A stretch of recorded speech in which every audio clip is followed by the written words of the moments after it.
Okay, I'm installing the spare kit for Acura TLX 20.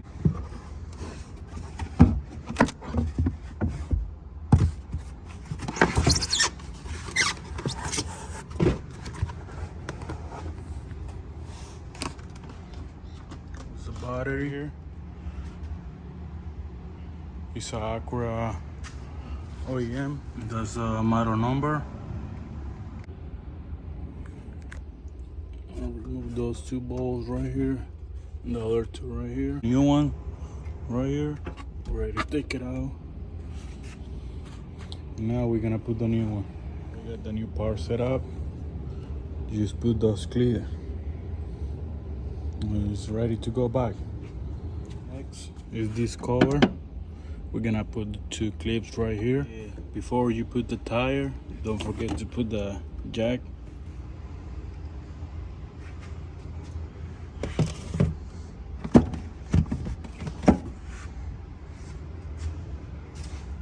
These.